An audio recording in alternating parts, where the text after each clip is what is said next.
हार ना मानने वाली। मेरे पास कुछ नहीं था इसलिए मैं कर सकी। मेरे पास कुछ होता तो मैं कुछ नहीं करती। खाली थी ना, मरने वाले के लिए मैं जीना सीखी। अनाथ बच्चों के जीवन में उजियारा फैलाने वाली। अनाथ मत करना कहना और मना, अनाथ करके मत संभालो, क्योंकि जिसका कोई नहीं उसकी मैं माँ बनने वाली है। समाज सेवा का अनुपम उदाहरण प्रस्तुत करने वाली। बच्चे संभाल रहे इसीलिए मैं जिंदगी हो रहे। मैं अकेले क्या करती बेटा, मैंने उसके लिए किया, वो अभी बड़े हो गए। सबसे बड़ी खुशी ये है कि मेरे ससुराल वाले ने मेरा सत्कार किया और मेरे सत्कार में मेरे पति रो रहे थे बेटा। सिंधुताई सपकाल के जीवन संघर्ष की कहानी देखिए कार्यक्रम तेजस्विनी में।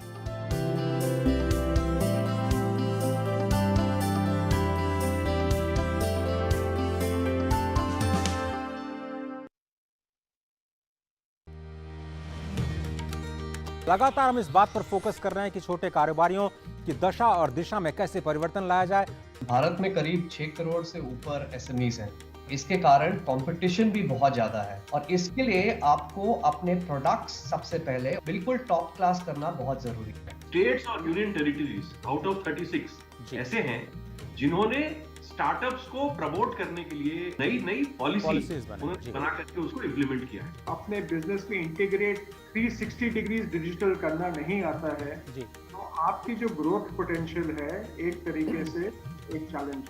नमस्ते दोस्तों, मेरा नाम है गौरव चौधरी। आप शायद मुझे मेरे YouTube चैनल टेक्निकल गुरुजी के नाम से जानते होंगे। This is Ridhima Arora. I run a health foods brand called Namya Foods. I started an online business because I think it gives me the flexibility to reach out to any state, any region, any part of the country.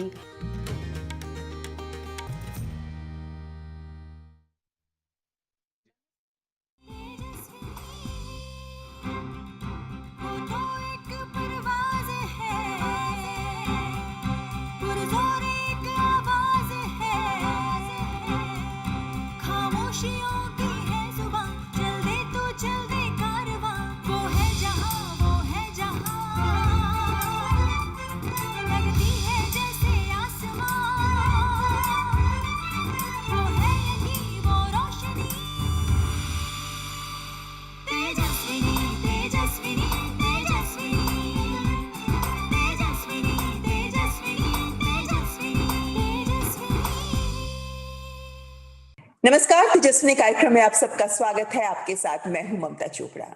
हमारी कमजोरी हमारी ताकत भी बन सकती है। इसे साबित किया है हमारी आज की तेजस्विनी ने, जिनके साथ नियति ने बहुत अन्याय किया, अपनों ने बहुत जुल्म ढाए, लेकिन वो उठ खड़ी हुई और अनाथ बच्चों की मां बन गई। उन्होंने 1, 2, 10, 20 नहीं, कई हजार बच्चों को अपनाया और इन बच्चों के जीवन में नई दिशा दिखाई, जिसका परिणाम यह है कि आज यही बच्चे डॉक्टर, वकील, इंजीनियर, टीचर बनकर अन्य बच्चों की सहायता कर रहे हैं और इसीलिए इन्हें महाराष्ट्र की मदर टेरेसा कहा जाता है। समाज सेवा को समर्पित आपके इस योगदान को देखते हुए ही आपको राष्ट्रीय और अंतर्राष्ट्रीय संस्थाओं के द्वारा कई 100 पुरस्कारों से नवाजा जा चुका है। भारत सरकार ने भी आपको नारी शक्ति के सम्मान से नवाजा। हमारी आज की तेजस्विनी है सिंधुताई सपकाल। अपने ऊपर हुए जुल्म को नियति मानकर बैठ जाना आसान है, लेकिन सिंधुताई सपकाल ने अपनी अलग दिशा तय की। मुश्किलों को सहते हुए समाज के अनाथ बच्चों को सहारा देकर उनकी जिंदगी आसान करने की राह चुनी। 9 महीने की गर्भावस्था में पति ने घर से निकाल दिया। गोद में नवजात बच्ची को लेकर भीख मांगी, शमशान में रही, लेकिन जब ठान लिया तो जिंदा रहने की जद्दोजहद से जूझते हुए 1700 से ज्यादा बच्चों की जिंदगी सवारी, जो आज डॉक्टर, वकील, अध्यापक बनकर समाज के अन्य बच्चों की राहें रोशन कर रहे हैं। इसीलिए सिंधुताई कहलाती हैं महाराष्ट्र की मदर टेरेसा। सिंधुताई के जीवन पर मराठी फिल्म मी सिंधुताई सपकाल बनी और इस फिल्म ने कई राष्ट्रीय पुरस्कार जीते। उनके जीवन पर मी वनवासी, आमची माई नाम से किताबें भी लिखी गई हैं। 700 से ज्यादा सम्मानों से नवाजी गई सिंधुताई को राष्ट्रपति द्वारा नारी शक्ति पुरस्कार से भी सम्मानित किया गया। समाज सेवा की अद्भुत मिसाल पेश करने वाली सिंधुताई सपकाल हैं हमारी आज की तेजस्विनी। बहुत बहुत स्वागत है आपका सिंधुताई हमारे इस कार्यक्रम में। हाँ बेटा, आपको देखने में ही आप जगत माई हैं आप, और प्रेम की प्रतिमूर्ति लग रही है बिल्कुल आप तो देखने में ही। कितने बच्चों को अपना चुकी हैं आज तक माई आप? हाँ बेटा, हजारों बच्चे, हजारों, 250 दामाद, 50 बहू, और मैं सबकी मैं। सबकी माई, मैंने तो पहले ही कहा आप जगत माई हैं, हर कोई आपको माई समझता ही है। सिंधु ताई, आपके इस नेक काम को समझने के लिए आपके जीवन संघर्ष को समझना बहुत जरूरी है। ये बताइए हमें कि कैसा था आपका बचपन, कैसे आप अनाथ बच्चों के साथ जुड़ी? क्या मैं था कि बेटा, ये मैं अनाथ थी ना खुद। नहीं, आपके तो माता पिता थे ना, आपको चिंदी बुलाते थे।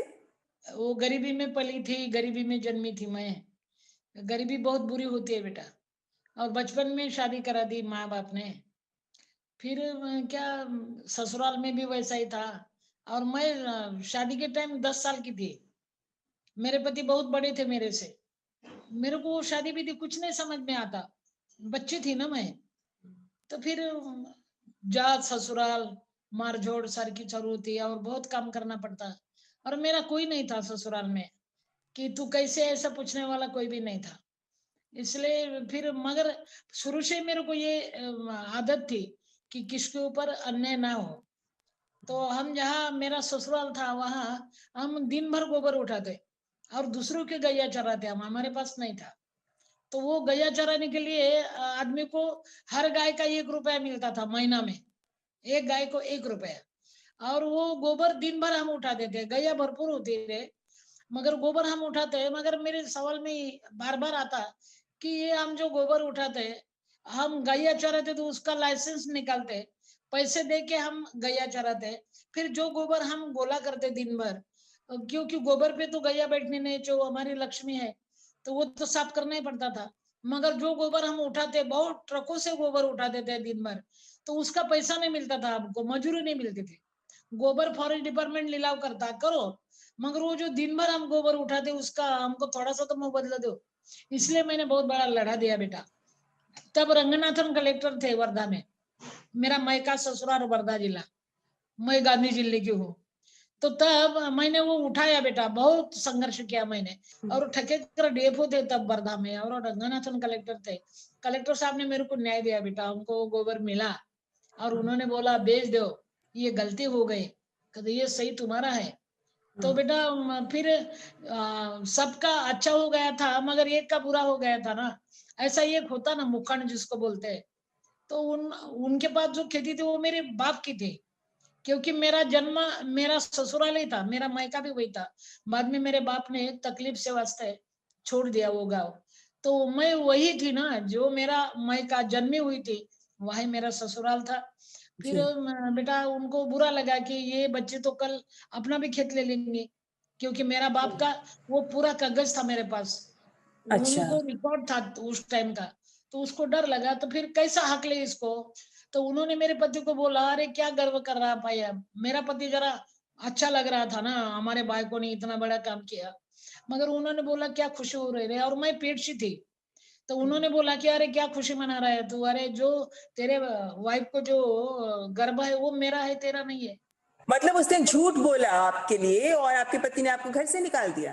तो इसके दूसरा कोई बोलता तो मेरे को नहीं हकालते लोग मेरे, मगर मेरे ऊपर इल्जाम ही ऐसा लगाया कि उन्होंने बस लात मार मार के मारझोड़ करके मेरे को हकल दिया। मैं बेहोश हो गई, गैया के तबेले में डाल दिया। जो गैया का मैं गोबर उठाती वही गैया के तबेले में मेरे को डाल दिया। मगर बेटा आधी रात को जब मेरे को होश आया तो मेरे को बच्ची हो गई थी बेहोशी में, और पूरी गाय खुला कर दी थी कि मेरे ऊपर से गाय इधर उधर जाए और मैं जगह पर मर जाए। मगर उसमें से एक गाय मेरे आंख पर खड़ी थी और वो पूरे गैया को हकल रहे थे, मेरे पास आने नहीं देती।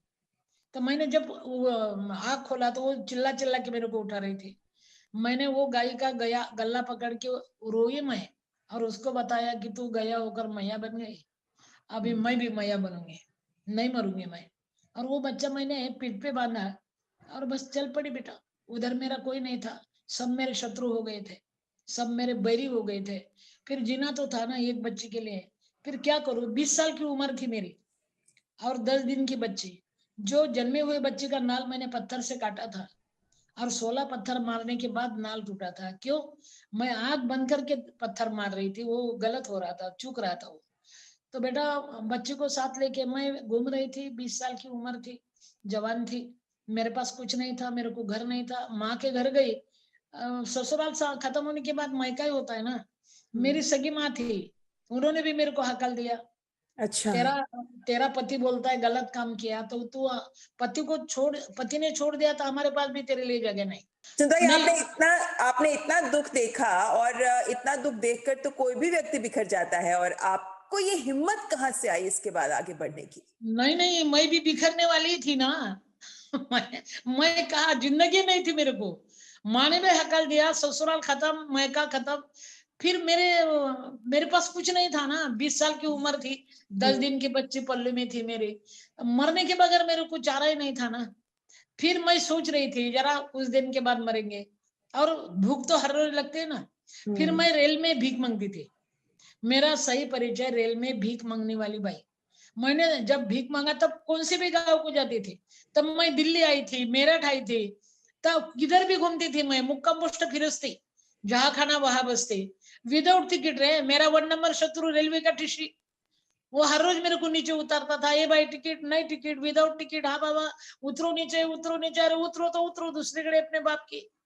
विदाउट टिकट गाड़ी में घूमने वाली है, और गाना बोल के, भगवान का गाना बोल के भीख मांगने वाली मैं, 20 साल की मैं क्या करती थी रे। मगर बात यह है, मैंने ये कुछ तय नहीं किया था बेटा। मेरे को जो भूख लगी वो औरों को भी लग सकती है ना, और मेरे को ठिकाना ही नहीं था ना। मैं रात को स्टेशन पे रही थी बेटा, मेरे को घर नहीं था। और जब सब लोग घर जाते थे, हर एक को बुलाते थे, अरे चलो अपनी गाड़ी लग गई, अपनी गाड़ी लग गई। तो मेरे को ऐसा लगता था कोई मेरे को भी पूछे तुमको कहाँ जाना है, और मैं बोलूं आपके घर आओ क्या एक रात, मेरे को घर नहीं है। किसी ने बोला ही नहीं है रे बेटा। फिर रात को मैं स्टेशन पे होती ना, पूरे इर्द गिर्द भिखारी होते, और वो भिखारी के साथ मैं होती। मगर दिन भर मैंने जो गाना बोला भगवान का, तो मेरे को खाना मिलता था। लोगों को मेरी दया आती थी, क्योंकि इतनी सी बच्ची थी ना, तो लोगों को दया आती थी कि अरे बच्ची वाली है, दो थोड़ा सा खाना। तो वो खाना जमा करके मैं स्टेशन में जाती। सिंधुताई, आपने इतना दुख सहा अपनी बच्ची के लिए, आप भीख मांग रही थी, लेकिन फिर वहां से बच्चों को, अनाथ बच्चों को गोद लेने का, उन्हें अपनाने का सिलसिला कैसे शुरू हुआ?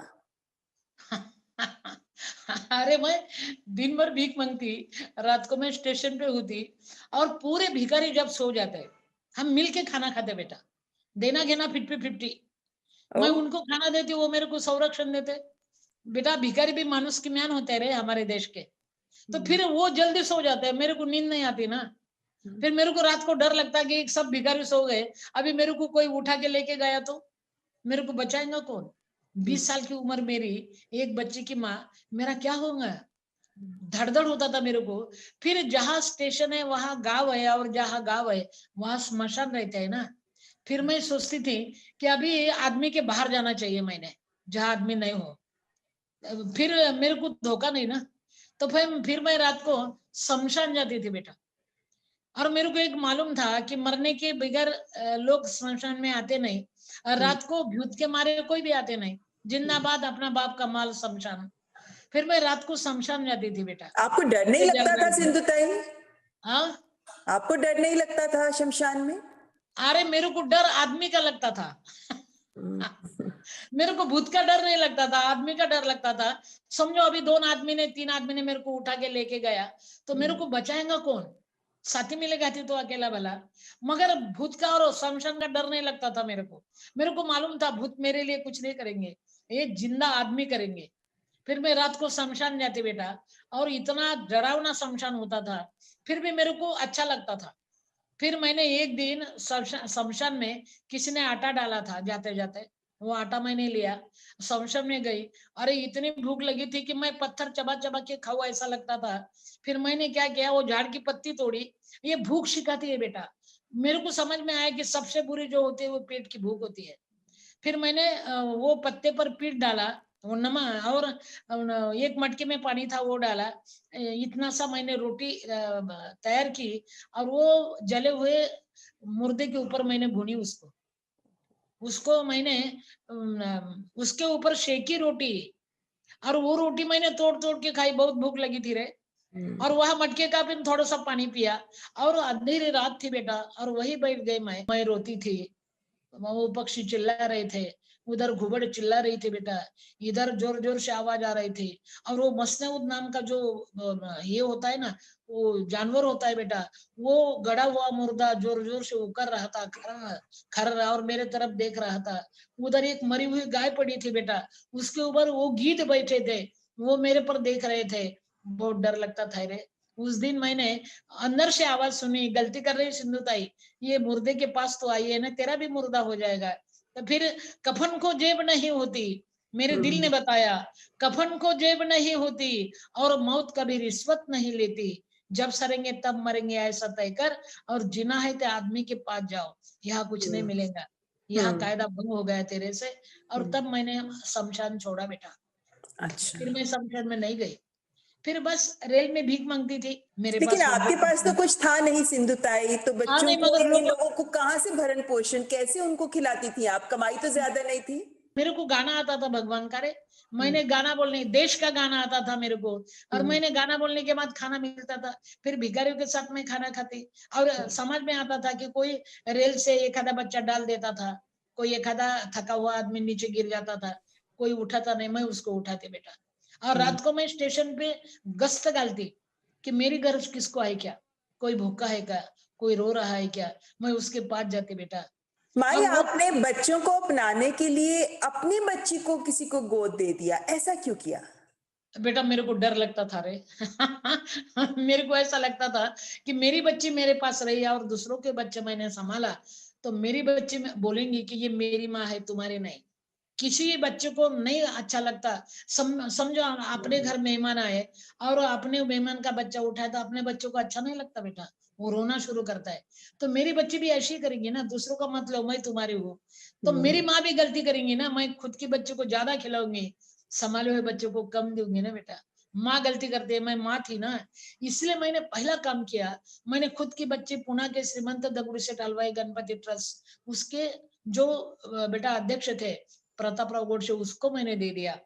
और वो बोले क्यों दे रही है ये, मैं बोले आप बच्चे संभालते हैं ना, मगर और एक बात है, मेरी एक अट है कि अनाथ बोल के मत संभालो, तुम माँ बाप बन जाओ, तुम उसके मेरे बच्चे के तुम माँ बाप हो जाओ, अनाथ मत कहना और मना अनाथ करके मत संभालो, क्योंकि जिसका कोई नहीं उसकी मैं माँ बनने वाली है। फिर देने के नहीं 50-50, तुम मेरे बच्चे के माँ बाप हो जाओ, मैं उनकी माँ बाप हो जाऊंगी। बताइए, आपको ये कब फीलिंग हुई कि ये जो बच्चे हैं इतने सारे रेलवे स्टेशन पे भीख मांग रहे हैं, इनका कोई नहीं है, इनको मुझे अपनाना है, ये एहसास कब आया आपको? जब मेरे को ठंडी लगती थी और वो बच्चे भी ठंडी में कुड़कुड़ा रहते रहे, तब मेरे को लगा अरे मैं भी जिंदा हूँ, वो भी जिंदा है, उसके अंग पर कपड़ा नहीं और मेरे अंग पर है, मैं उसको पास लेती और मेरा कपड़ा उसके अंग पर डालती और मेरी ठंडी चली जाती रे। अरे दुख बांटने से कम होता है, मैंने दुख को बांट दिया बेटा, उसका भांडवल नहीं किया, उसको लेके नहीं घूमी, मैं बांट दिया, चल खा ले, चल ओढ़ ले, सो जाओ, ऐसे मैंने किया। पर माई, आपने 1, 2, 10, 20 करते करते कई 100 हजारों से बच्चों को आपने आज अपना लिया है। ये जो एक सफर शुरू हुआ आपका, जिसके पास कुछ नहीं था, आज आपका भरा पूरा परिवार है, दामाद हैं, बहुएं हैं, पोते पोतियां हैं आपके, यही अनाथ बच्चे जिनको आपने अपनाया आज वो और बच्चों की सहायता कर रहे हैं। सिंधु ताई, किस किस लोगों ने, कहां कहां से आपको सहायता मिली, किन किन लोगों ने आपका साथ दिया इस सफर में? नहीं, मेरे को तो अभी तक ग्रांट में नहीं, सरकार ने मेरे को कुछ नहीं दिया, मेरे को ग्रांट नहीं, कौन सा भी संस्था को मेरे को ग्रांट नहीं, सिर्फ मेरे को पुरस्कार मिले रे, बहुत मिले पुरस्कार, और पुरस्कार में जो पैसा मिला वो मैंने संस्था को दे दिया। और एक बात है बेटा कि मेरे पास कुछ नहीं था इसलिए मैं कर सकी, मेरे पास कुछ होता तो मैं कुछ नहीं करती, खाली थी ना, खाली थी बेटा, मैं खाली हाथ था, पेट खाली था, भूख लगी थी, इसलिए मैंने मरना नहीं, बस एक दिन तो मैंने मरने का तय किया था, मरना चाहती थी मैं, रात के 2 बजे थे और मैं मरने के लिए जा रही थी, जहां जहां मैंने मरने का प्रयोग किया वहां वहां मेरा सक्सेस नहीं हुआ बेटा। मैं जा रही थी मरने, बच्चे को मैंने पेट को बांधा था कि मरते समय अलग ना हो जाए, और मैं जा रही थी, एक भिखारी रो रहा था और रोते रोते बोल रहा था बाबा मेरे पास कुछ नहीं, मेरा कोई भी नहीं बाबा, मैं भी मरने वाला हूँ बाबा, बहुत बुखार था, मेरे को पानी पिलाए बाबा, कोई प्यास लगी बाबा मरते समय, कोई है बाबा, मेरे को कोई नहीं। मैंने उसको उठाया, उसके पास बैठी मैं और उसको बोला, बाबा मरते समय तुम पानी मांगते हैं ना, मैं भी मरने के लिए जा रही, एक काम करो ना, भूखे पेट मत मरो, मेरे पास रोटी है ना। मैंने उसको रोटी खिलाया, पानी पिलाया और वो मराच नहीं ना। फिर मैंने मेरा मरना कैंसिल किया। मरने वाले के लिए मैं जीना सीखी बेटा। चलती रही यहाँ तक आ गई रे। नहीं मालूम पड़ा बेटा मैंने कितना तय किया, कहाँ से कहाँ तक गई नहीं मालूम पड़ा। माई, लेकिन मगर आपके बारे में, आपने जिन बच्चों को आसरा दिया, आज वो पढ़ लिख कर आगे बढ़ गए हैं, वो डॉक्टर बन गए हैं, टीचर बन गए हैं, वकील बन गए हैं। ऐसे कुछ बच्चों के नाम लेना चाहेंगे, ऐसे कुछ बच्चों की कहानियां हमसे साझा करना चाहेंगे जो आज औरों को रोशनी दे रहे हैं? हाँ बेटा, मेरा विनय है, देखो ना वो आज मेरे साथ है, ये तो वही कर रहा है इधर उधर, वो LLB हो गया रे। उसका कोई नहीं था, मैंने पल्ले में ले लिया, छोटा सा था, अभी बड़ा हो गया, LLB किया। देखो ना कितने में, एक मेरा श्याम नाम का बच्चा मेरे ऊपर PhD किया पुणे यूनिवर्सिटी में, और मैं हाफ टाइम चौथी पास, मेरे बच्चे PhD कर रहे रे। मेरा दीपक जो मैंने पहला संभाला, वो बच्ची का संस्था संभालता है पुणे के पास, पुरंदर तालुका में, बहुत बड़ी संस्था है। मेरे बच्चे संभाल रहे, इसीलिए मैं जिंदगी हूँ रे। मैं अकेले क्या करती बेटा, मैंने उसके लिए किया, वो अभी बड़े हो गए, पढ़ रहे। मेरा मनीष नाम का बच्चा, अरे 250 गैया संभालता है। गैया यानी भूखी प्यासी गैया, लोगों ने हकल दिया, वो गैया जिसका कोई नहीं, वो बेच देते, वो हम छुड़ा के लाते हैं। और वो देखो ना बेटा, 250 गैया का वो यानी आधार दे दिया उसने। मैं उसकी माँ गई, वो गैया का माँ बाप बना बेटा। मेरी बहू भी काम करती है, 242 जवाई, कोई भी जवाई ने मेरी बच्ची नहीं छोड़ी, क्योंकि शादी के टाइम में बोलती उसको, बेटा इसका कोई नहीं, मैं रास्ते से उठाया, मैं माँ बन गई, तुम उसको संभालो बेटा। और वो गलती कर सकते, उसके गलती के साथ उसको अपनाओ। गलती कर सकते है ना, वो आदमी है, गलती कर सकती है। कोई भी जवाई दामाद ने मेरी बच्ची नहीं छोड़ी बेटा, वही खाना लेके मेरे को आते मिलने को और मेरे को खिलाते, मेरी कॉलर तो टाइट हो जाते हैं उस समय। और इन सब के जरिए आपने इतने सारे समाज सुधारक पैदा कर दिए हैं माई। लेकिन एक बात बताइए सिंधुताई, क्योंकि आपके जीवन पर तो फिल्म भी बनी है, आपने खुद अपनी जीवनी किताब भी लिखी है, मी वनवासी, आपके ऊपर भी किताब बन चुकी है आमची माई करके। आज सबका सिर आपके सामने सम्मान से झुक जाता है सिंधुताई। खुद अमिताभ बच्चन जी ने आपके चरण स्पर्श किए जब आपके कार्यक्रम में उन्होंने आपको आमंत्रित किया था। लेकिन इन सब को करने के बाद एक बड़ी बात जानना चाहती हूँ आपसे कि आपके पति जब आपके पास पहुंचे 80 साल की उम्र में, आपने उन्हें भी आसरा दिया, ये कैसे संभव हुआ? क्योंकि बहुत बड़ा दिल चाहिए, क्योंकि उस व्यक्ति ने आपको छोड़ दिया, दर दर की ठोकरें खाने को मजबूर कर दिया, लेकिन आपने उनको आसरा दिया। ये तो भाई कर सकते हैं, इसका नाम तो माँ होती है ना। और सबसे बड़ी खुशी ये है कि मेरे ससुराल वाले ने मेरा सत्कार किया। मेरे सत्कार को 7 कैबिनेट मंत्री थे महाराष्ट्र के, और मेरे सत्कार में मेरे पति रो रहे थे बेटा। मैंने उसको भी बोला, रो रहे हैं, आपने छोड़ा तब मैं रो रही थी, आज आप रो रहे हैं, कोई बात नहीं, मेरे पास चलो। क्योंकि आपने छोड़ने के बाद मैं इतना बड़ी हो गई ना, 750 पुरस्कार मिल गए मेरे को, आपने नहीं छोड़ा होता तो। अभी एक काम करो, मेरे पास चलो, मगर एक मेरी अट है, बच्चा बन के आओ, पति बन के नहीं। मेरे को पत्नी नहीं होना, बच्चा बन के आते हैं, मैं आपकी भी माँ बनना चाहती हूँ। लाया ना मैंने वो पार्सल उठा के। भगवान ने बाई को तैयार करते समय ओवर टाइम किया होगा रे, इतनी अच्छी बाई क्यों होती है। और मैं बाई थी इसलिए आई बन गई रे। ठीक कह रही हैं सिंधुताई, लेकिन आज तो आप खुद भी लेखिका बन गई हैं, आज आप कविताएं भी लिखती हैं। एक सवाल पूछूंगी, लेकिन उसके बाद आपसे कविता भी सुनूंगी आपकी, कि आज जिंदगी के इस मुकाम पर कुछ शिकायत है क्या आपको जिंदगी से? नहीं है बेटा, थैंक यू, आभार मानती जिंदगी का। अच्छा। नहीं है शिकायत, इसको भी शिकायत नहीं मेरी। मेरी अच्छा, आपका पूरा जीवन बच्चों के आसपास ही सिमटा हुआ है। कोई ऐसा काम हमें बताएंगे जो बच्चों के साथ करने में आपको बड़ा मजा आता है?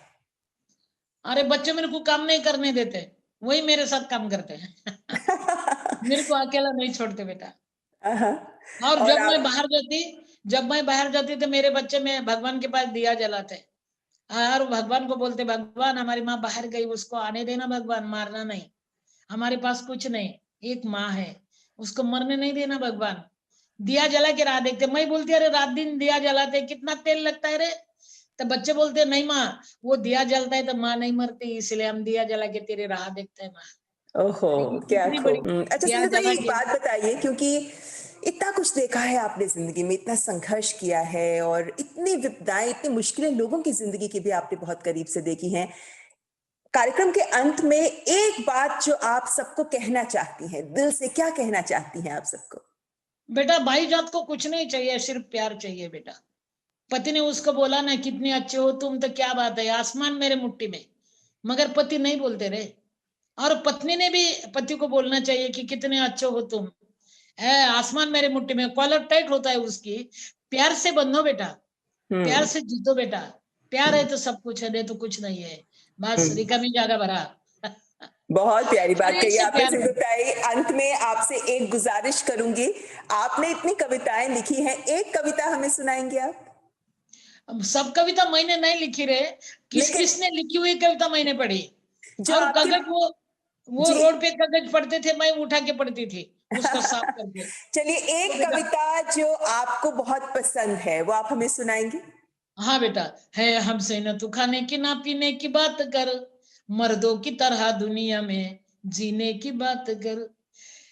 जिस मातृभूमि की अरे तू गोद में पला, जिसकी पवित्र धूल में घुटनों के बल चला, उसके फटे आंचल को तू सीने की बात कर, मर्दों की तरह दुनिया में जीने की बात कर।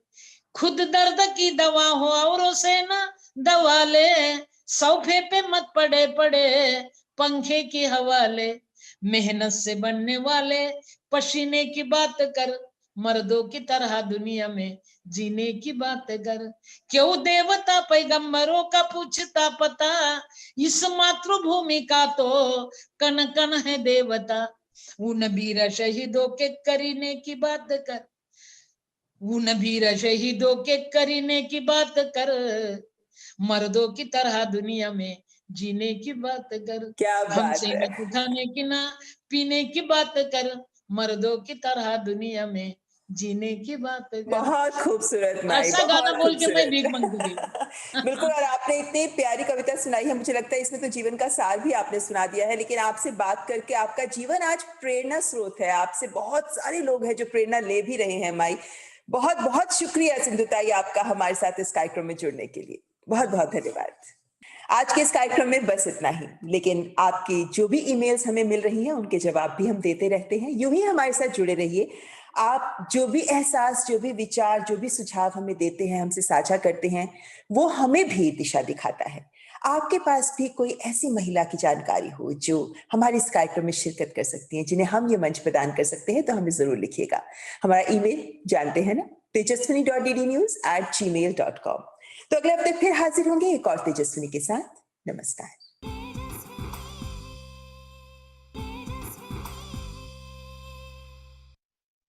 नमस्ते लैंड, मरहबन इलल हिंद, जरी इंडिया, सलाम इंडिया, नमस्ते इंडिया, नमस्कार भारत।